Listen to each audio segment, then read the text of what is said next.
Bienvenue sur ma chaîne. Lors de la 3e journée des qualifications pour l'Amérique du Sud, l'Argentin a battu le Paraguay 1-0. Lionel Messi a joué quelques minutes, mais sinon il y a eu une polémique sur les prétendus crachats du joueur Antonio Sanabria contre la star du football mondial. Je me sens obligé de me manifester et de nier ce qui s'est passé hier soir pour le simple fait que je vois à quel point cela affecte ma famille et que j'ai reçu de nombreuses menaces en lien avec cet incident. Cela n'est jamais arrivé. Avant de continuer, prends le temps de souscrire et appuyer sur la touche de notification pour les futures vidéos. Par respect, je ne ferai jamais quelque chose comme ça à un ami ou à une autre personne. Quel exemple donnerais-je à mes filles si je commettais un tel acte? Je recommande de regarder toutes les photos, a déclaré Antonio Sanabria. Lors du match entre l'Argentine et le Paraguay dans le cadre des éliminatoires sud-américaines, il y a eu une dispute entre Antonio Sanabria et Lionel Messi, qui a été enregistrée lors de l'émission. Lors de cet événement, à ce moment-là, il aurait craché Guarani sur la star.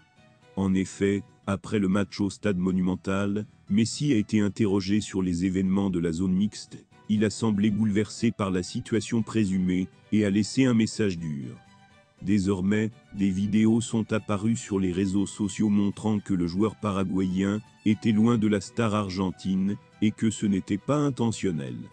En zone mixte après le match, Antonio Sanabria lui-même a été interrogé sur cette situation et il a également nié l'avoir fait. Il ne s'est rien passé comme souvent, il ne s'est rien passé dans le match. J'ai l'impression de le cracher, mais c'est parce que la photo est vue de dos, mais on ne voit rien. Ce n'était pas comme ça. Je le nie complètement, c'est impossible, dit-il alors. L'entraîneur de l'Inter Miami, Tata Martino, a déjà rejeté les spéculations sur le retour de Messi en Catalogne, alors que la MLS entame un rêve de 4 mois cet hiver.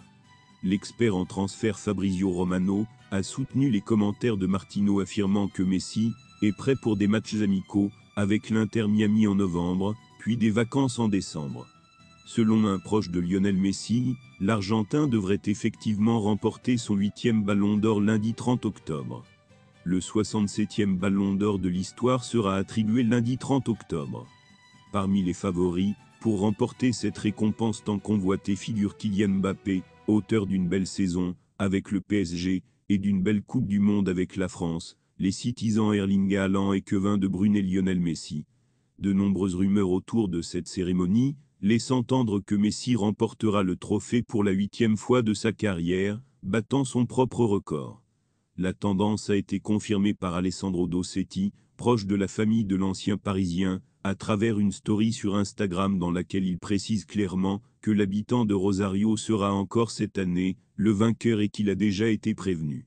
C'est officiel, Messi remporte le ballon d'or. Le 8e ballon d'or est certainement le dernier. Il a été informé aujourd'hui, a-t-il écrit à côté d'une photo du prix de cette année. Merci d'avoir regardé cette vidéo, et je vous prie de laisser vos commentaires.